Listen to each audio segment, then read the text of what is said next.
Hello and welcome to The Gaggle, where we challenge and, if necessary, destroy media narratives. I'm George Szamuely. With me today, of course, is co-founder of The Gaggle, Peter Lavelle, host also of RT's talk show, Crosstalk. Well, Peter, to no one's surprise, the governor, Gavin Newsom, has prevailed in the recall vote yesterday in California by a comfortable margin of something like 2-1. He is not going to be recalled. And Larry Elder, though he came top of the contenders, will not be the next governor of California.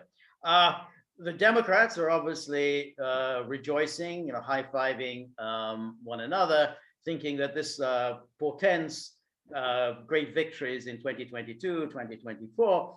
I don't think so. California is a very peculiar state. Remember, this was a state that Trump lost by 30 points last year. All the office holders are Democrats. The Democrats control every aspect of government. The media, from start to finish, is entirely in the Democrats' pocket. Big tech, which is very powerful in California, is entirely in with the Democrats. Huge amount of money poured into the coffers of Gavin Newsom, and his opponent, while obviously a decent person, Larry Elder, was really not the kind of person that Californians would take to. I mean, he was he's a kind of a Sean Hannity Republican. Maybe it might have succeeded had the alternative to Newsom been obviously it can't be Schwarzenegger, but let's say, somebody like John Voight, although Republican, but at least he carries the whole Hollywood glamour and everything. So Larry Elder, unfortunately, did not. He embraced issues that Californians do not like. For instance, Eastwood. Yeah, that's right. But yeah, he's 91. But for instance, school choice. Now, school choice, I mean, that's been on the referendum, I don't know how many times in California. It's always been overwhelmingly rejected in California, but it's something that Larry Elder feels strongly about. Once you embrace a cause like that, you're sunk. And so I don't think very much can be drawn from that. But unfortunately, we've got Gavin Newsom to kick around some more for at least another couple of years. Well, my thoughts about it is, I mean, I actually do like Larry Elder in many ways. Okay, I think he's a very decent person, and I think he really holds convictions that are real. I mean, he's a real guy. Okay, and being a radio talk show host, you tend to go into the you tend to go into hyperbole. It's part of the job, people. Okay, I know. Okay.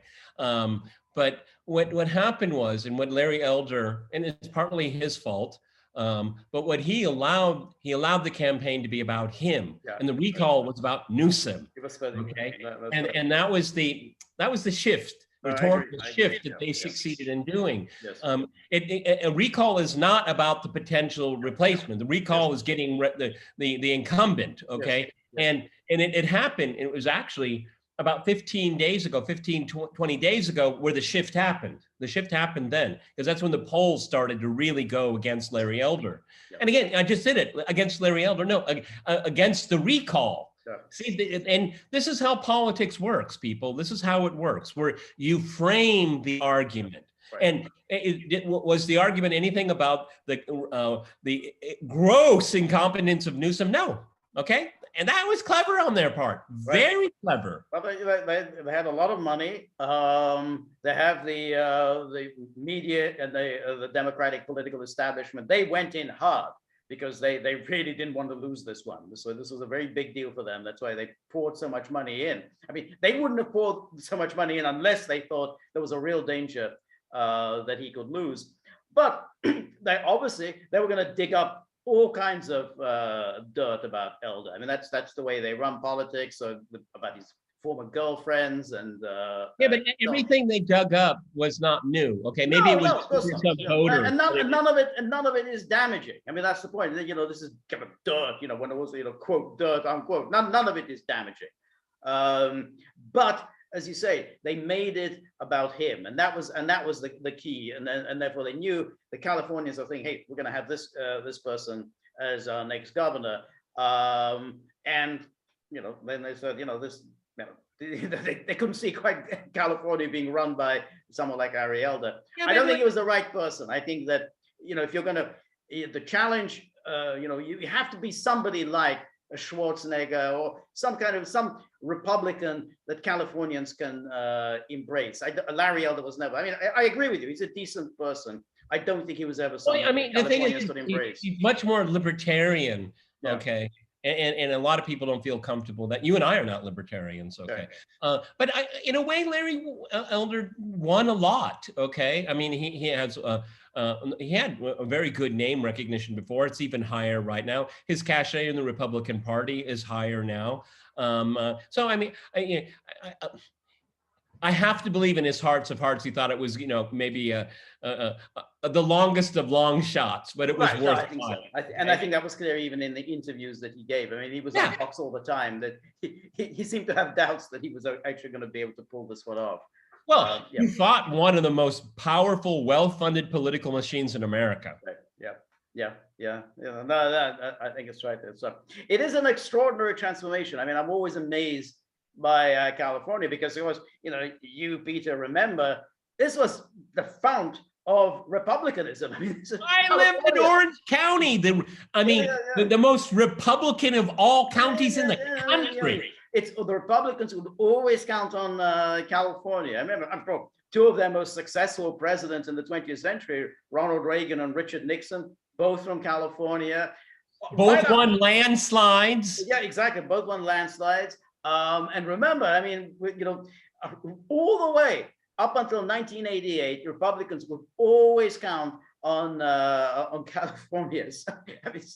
So even Gerald Ford, 1976, when he lost to Jimmy Carter, he won comfortably in California. So it's that it's now become totally democratic. I mean, it's like they hold every single office in the state. It's an amazing transformation. I call it the People's Republic of California. It is. Yeah. I mean, the sad thing, what's really sad about all of this? I don't give a hoot about Newsom at all. Okay, I think he's just an empty stewed. He's a machine politician. He's kind of the Anthony Blinken of California. Exactly the same kind of good looks.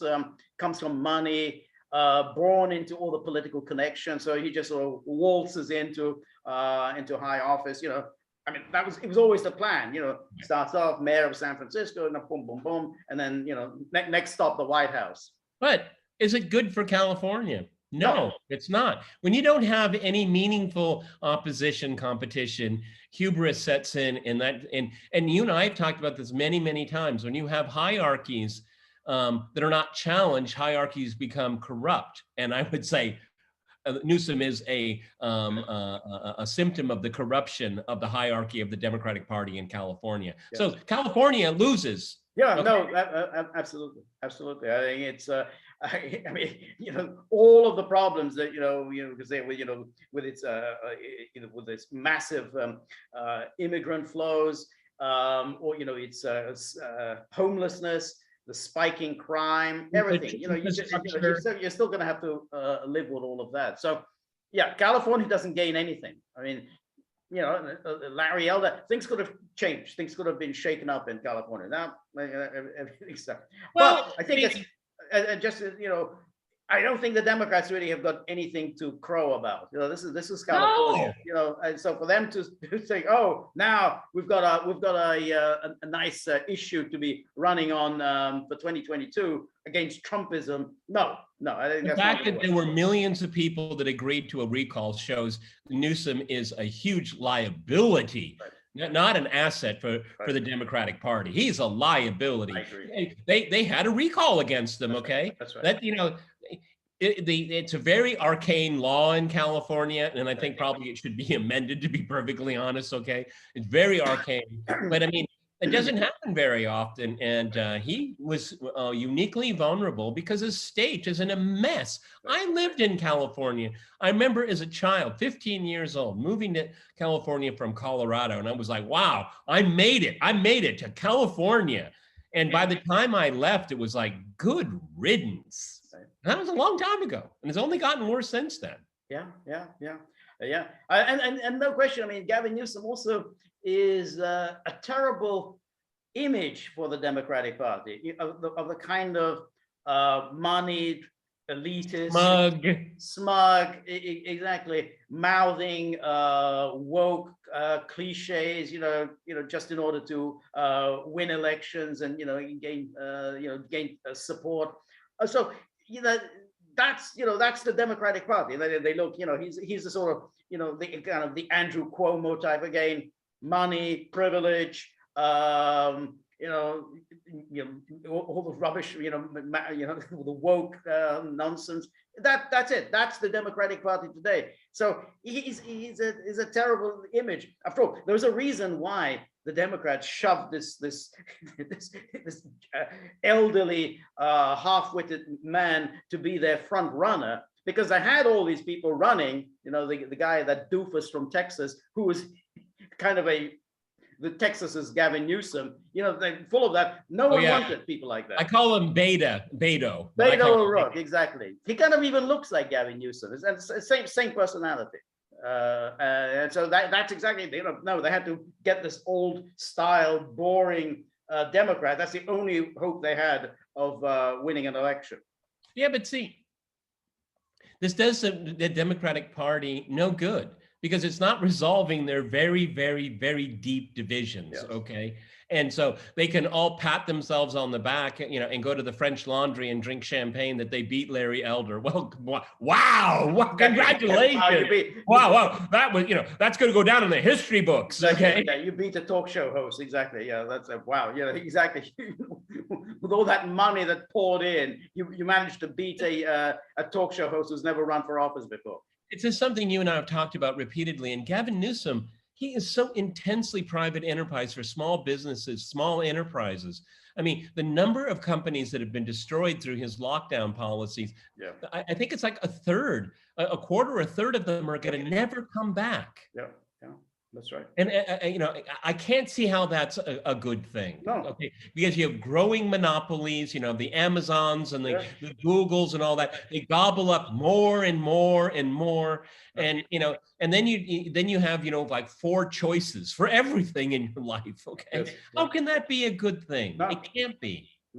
No, that's right. Exactly. You've driven out all of the small businesses, and then but they're his big friends, whether it's Google or whether it's Amazon, they go on bankrolling politicians like Newsom, and nothing for anyone else. Yeah. But see, when you think about it, with this growing monopolization, we have like 5 mega companies, and when the next president wants like a climate mandate. Okay, there's going to be no small businesses to say no, because all of the big ones will say, we got it done for you. All our employees will be, have ecology passports. Okay, done. Okay, the president doesn't have to do anything. Congress doesn't have to do anything. It'll be the oligarchs of the monopolies. They will do it because they will control the workforce. Yeah, that's right.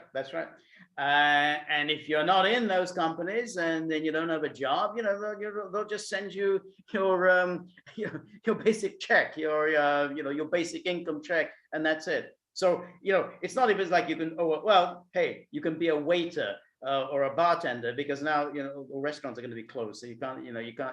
Right, so you'll get your UBI and your annual subscription to Netflix. You're done. You're ready to go. Exactly.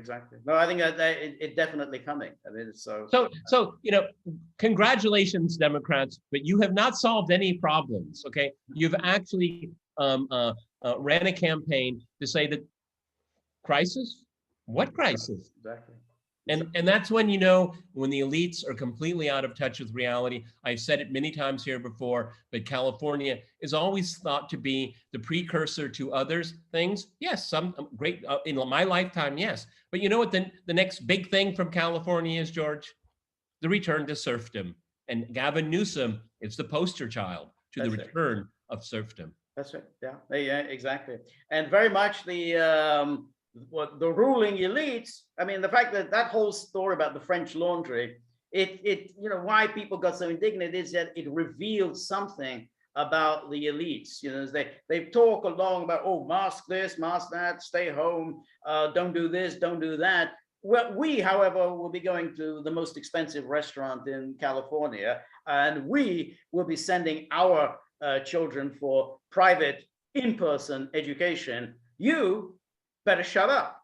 and eating indoors without masks, and you know who was in attendance? It was Gavin Newsom's friends from the medical community and the pharma community and the hospital community, making sure that they have no liability whatsoever. Cheers, everyone. That's it. That's it. Exactly. No liability. That's right.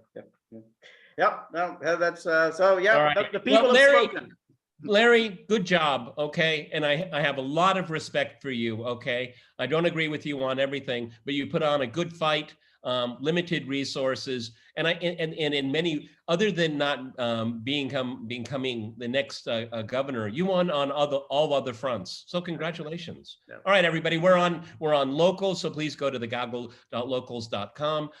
George, you have a live stream coming up. Live stream, exactly, today. 1 p.m. Eastern Standard Time. So, you know, better, you know, if you're going to get hungry, you better eat now. So, you know, get that water bottle out. Exactly. You know, no quick trips to grab a burger or anything like that.